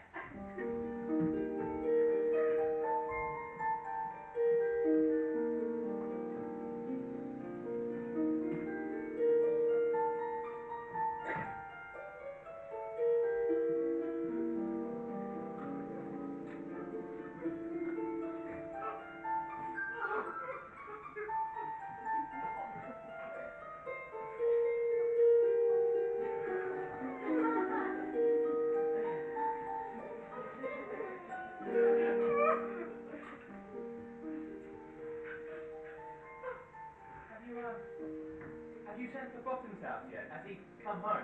He cannot be out of doubt. He is transported. If it is not found and the play is married, it goes not forward, doth it? It is not possible. There is not a man in all of Athens who is able to discharge Pyramus but he. No, there is not a handicraft in Athens with the same wit. Yea. Yea. And he was the best man too. He was very paramour for a sweet voice. A paragon! You must say a paragon, for a paramour is, God bless us, a thing of naught. Masters! The Duke is coming from the temple, and they are 2 or 3 lords and ladies more married. If our sport had gone ahead, we would have been made men. Oh, sweet bully bottom! He hath lost a sixpence in his day. He could not escape sixpence a day. Oh, if the Duke hath not paid him sixpence a day for Pyramus, I'll be hanged. No, sixpence a day in Pyramus or nothing. Where are these lads? Where are these eyes?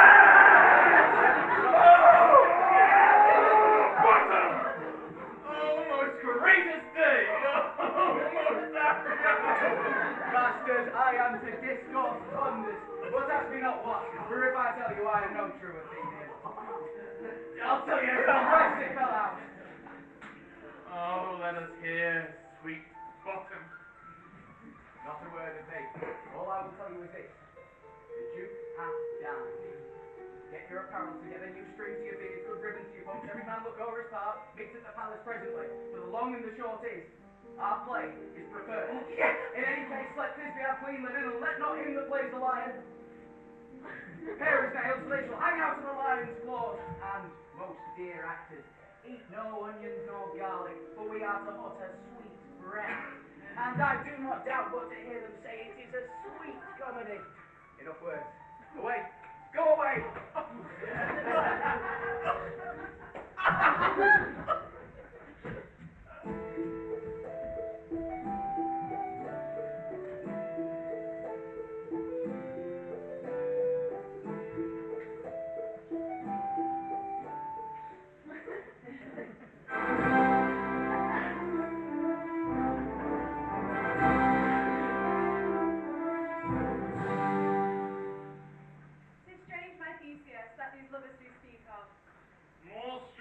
and true. I do not believe these antic fables, nor these fairy toys. Lovers and madmen have such seething brains, such shaping fantasies that apprehend more than cool reason comprehends. The lunatic, the lover, and the poet are all imagination compact. One sees more devils than vast hell holds. This is madman. The lover, each as frantic, sees Helen's beauty in a brow of Egypt. The poet's eye, in a fine frenzy rolling, doth glance from heaven to earth, from earth to heaven. Imagination becomes such things, and to things unknown, the poet's pen gives shape, and to airy nothing, the local habitation and a name. Such tricks hath imagination, and is that which apprehends some joy. It comprehends the bringing of that joy in the night. Imagining some fear, how easily is a bush supposed to bear? For all the story of the night told over, and all their minds transfigured so together, more witnesseth than fancy's images, and grew to something of great constancy, howsoever strange and admirable. Here come the lovers, full joy and mirth. Joy, gentle friends, joy, and full days of love accompany your heart. More than 'twas, waiting your royal walks, your lord, your bed. What masks, what dances are we to have? To wear away these 3 hours between our after supper and bedtime. Where is our usual measure of mirth? What revels are at hand?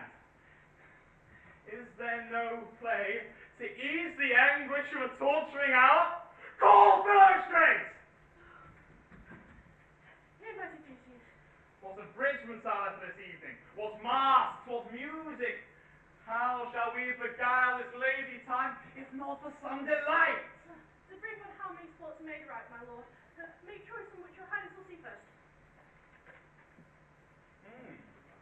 The battle of the centaurs, to be sung by an Athenian eunuch to the harp. We'll none of this. For this I told my love in glory of my kinsman Hercules. The rise of the tipsy bacchanals, tearing the Thracian singer in their rage. This is an old device, and was played when last I from Thebes came a conqueror.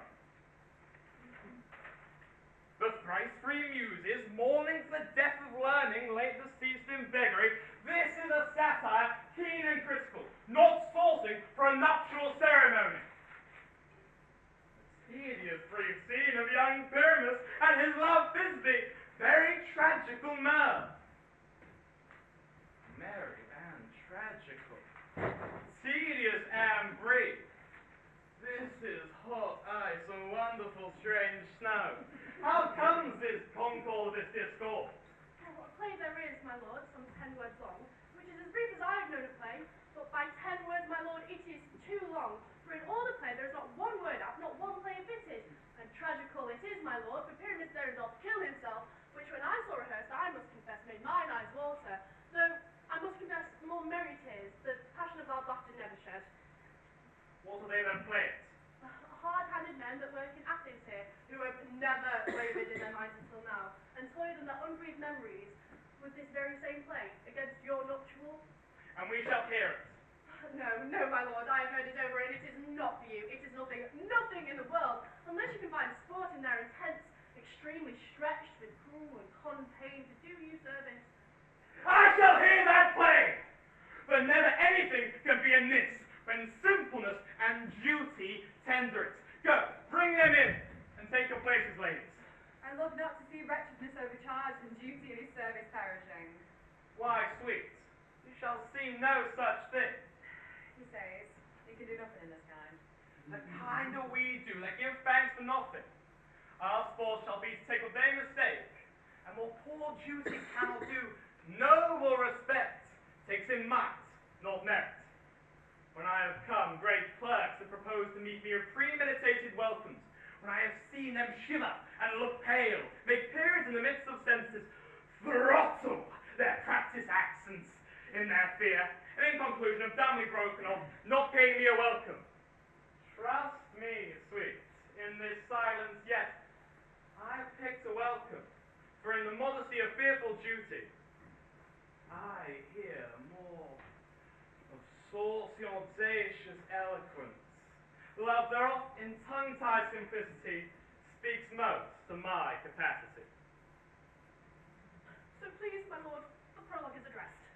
Let it approach! Oh.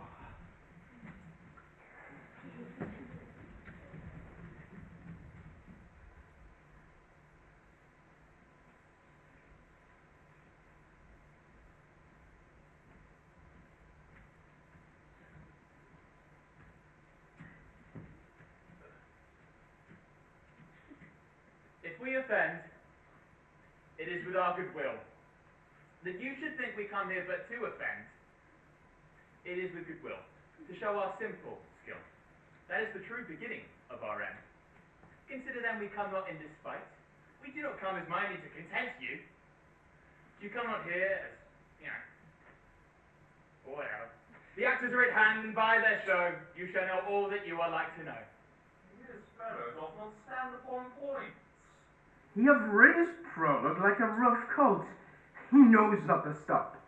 A good moral, my lord.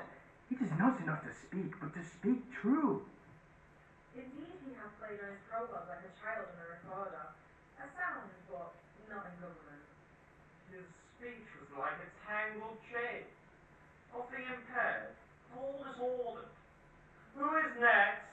Gentles, perchance you wonder at this show, but wonder on till truth make all things plain.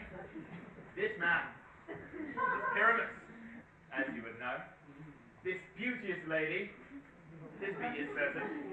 This man with lime and rough cast doth present wool, that vile wool, which these lovers did sunder. And at wool's chink, poor souls, they were content to whisper, at the which let no man wonder. This man, with dog and bush of thorn, doth present moonshine. As you would know, these lovers did think no scorn, to meet at Ninus' tomb there to woo. This grisly beast, Lion hight by name, and trusty Thisbe coming first by night, did scare away, or rather did affright. And as she fled, her mantle did she fall, which lion vile with bloody mouth did stain. Anon comes Pyramus, sweet youth, tall, to find his trusty Thisbe's mantle slain, at which with blade, with bloody, blameful blade, he bravely broached his boiling, bloody breast. And with dagger drew, he died, and for all the rest. Let moonshine, wool, lion, and lovers twain, at large discourse while here they do remain. I wonder if a lion be to speak. No wonder, my lord. One lion may, where many asses do. In this same interlude it doth befall that I, one Snap by name, present wall. Such a wall as I would have you think, would have in it a crying hole or chink, for which the lovers, Pyramus and Thisbe, did whisper often very secretly. This lone, this rough cast, this stone doth show, that I am that same wall, the truth is so. And here the cranny is right and sinister, for which the fearful lovers are to whisper. Would you desire lime and hair to speak better? It is the wittiest partition I ever heard discourse, my lord. Pyramus draws near the wall. Silence!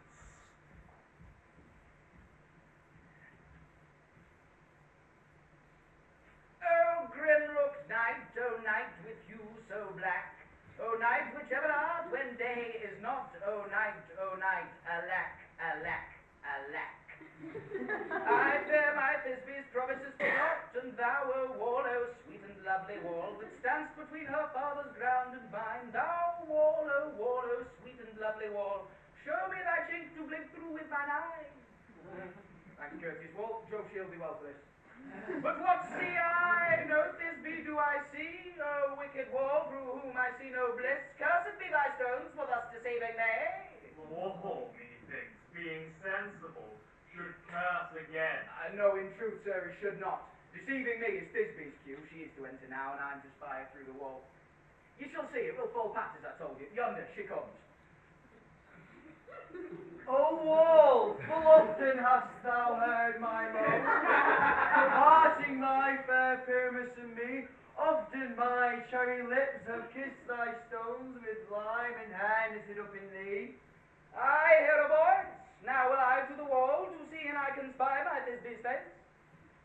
Thisbe! My love, thou art my love, I think. Think what thou wilt, I am thy lover's grace, and like Lymander, I am trusty still. And I like Helen till fates kill me. Not Shufflers to Procrus was so true. Oh, Shufflers to Procrus, I to you. Oh, kiss me through the hole of this vile wall. I kiss the walls, holes, not your lips at all.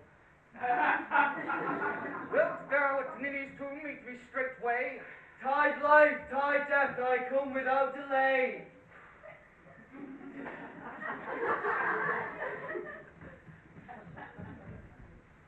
Thus have I, wall, my part discharged so, and being done, wall away, doth go. Now, it has been ruled down between the two neighbours. No remedy, my lord, when walls are so willful to hear without warning. This is the silliest stuff that ever I heard. The best in this kind are but shadows, and the worst are no worse, if imagination amends them. It must be your imagination then, and not theirs. If we imagine no worse of them than them of themselves, they may pass. They're excellent men. Here come two noble beasts in a man and a lion. You lazies, you whose gentle hearts doth fear the smallest monstrous mouse that creeps on floor, may perchance both quake and tremble when lion in wildest rage doth roar. Then know that I lie, snug the join around, a lion's fell, nor else no lion's dam, and if I should as lion come in strife into this place, 'twere pity on my life. A very gentle beast, and of good conscience. The very best at a beast, my lord, that e'er I saw. This lion is a very fox for his valour. True, and a goose for his discretion. Not so, my lord. His valour cannot carry his discretion, and the fox carries the goose. His discretion, I am sure, cannot carry his vow. The goose carries not the fox. It is well. Leave to his discretion, and let us listen to the moon.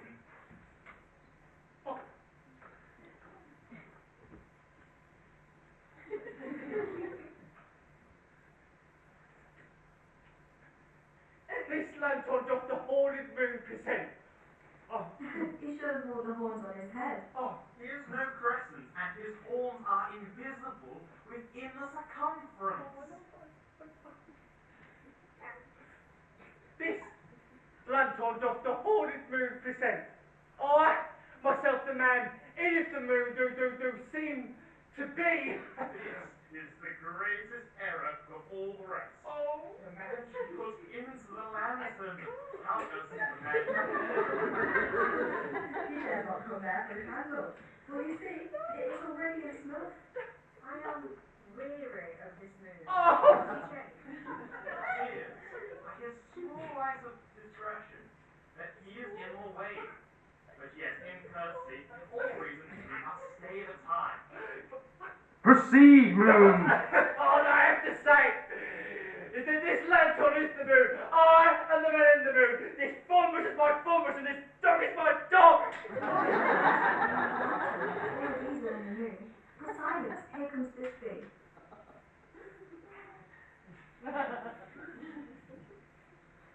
And in his tomb. Where is my love? Roar! Roar! Well roared lion. Well run, Disney.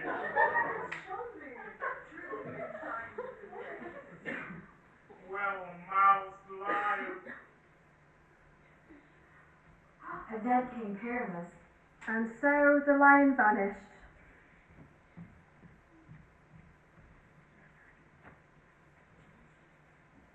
Sweet moon, I thank thee for thy sunny beams. I thank thee, moon, for shining now so bright. For by thy golden glittering gleams I trust to take of truest Thisbe sight. But stay, O spite, but mark, poor knight, what dreadful dole is this? Eyes, do you see? How can it be? Thy mantle good, what? Stained with blood? Approach ye furies fell. Fates, come, cut thread and thrum, quail, crush, concluded, quell. This passion and the death of a dear friend go near to make a man look sad. Assure my heart, but I pity the man. Wherefore, nature, didst thou lion's frame, since lion wild hath here deflowered my dear, which is no, which was the fairest dame that lived, that loved, that liked, that looked with cheer. Come, tears confound, out sword and wound the pap of Pyramus I, that left pap where heart doth hop. Thus I die, thus, oh! Ah! Now am I dead, now am I fled, my soul is in the sky, tongue lose thy light, moon, take thy flight. Now,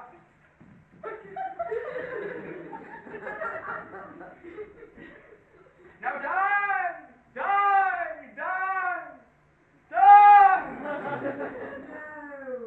die. But an ace for him, for he is but one. Less than an ace, man. For he's dead, he is nothing. With the help of a surgeon, he might yet recover and prove an ass.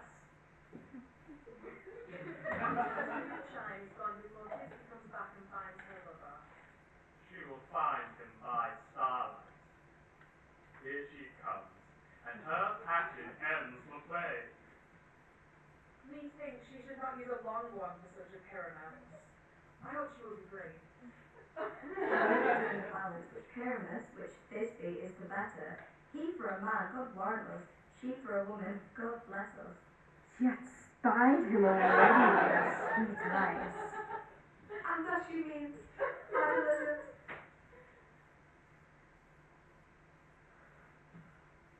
Asleep, my love? What? Dead? Oh, Pyramus, arise! Dead, a tomb! Oh, I'll cover thy sweet eyes, these lily lips, this cherry nose, these yellow cowslip cheeks are gone! Oh, lovers make moan it! His eyes were green as leeks! Oh, sisters three, come to me, his hands as pale as milk, and lay them in gore. Oh, tongue, not a word. Come, trusty sword, come, blade, imbue my breast. Oh! Farewell, friends, and thus Thisbe ends. Adieu. Moonshine and wine will have to bury the dead. Aye, and wool too. No, I assure you, the wall that parted their fathers is down. Now, will it please you to hear the epilogue or to see a bergmask dance between two of our company? No epilogue, I pray you, for your playing is no excuse, never excuse. For when the players are all dead, there need none to be blamed. Marry, if he that witness had played Pyramus and hanged himself in Thisbe's castle, it would have been a fine tragedy. And so it is truly, and very notably discharged. But come, your bergamasks, let your epilogue alone.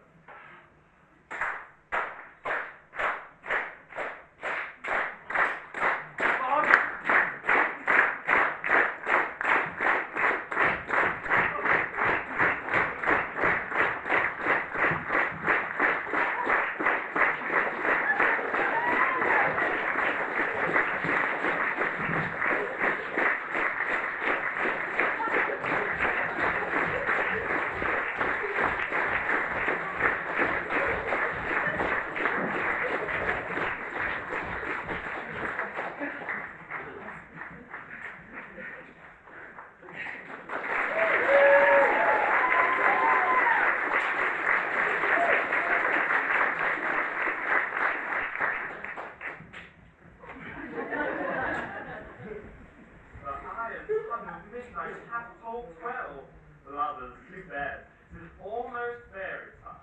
I fear we shall outsweep the coming morn. As much as we this night have overwatched this palpable gross play hath well beguiled the heavy gate of night.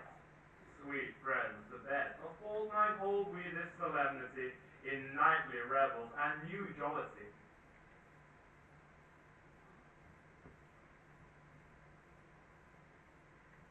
If we shadows have offended, think but this, and all is mended. That while you have but slumbered here, these visions did appear, in this weak and idle theme, no more yielding, but a dream. Gentles, do not reprehend. If ye pardon, we will mend.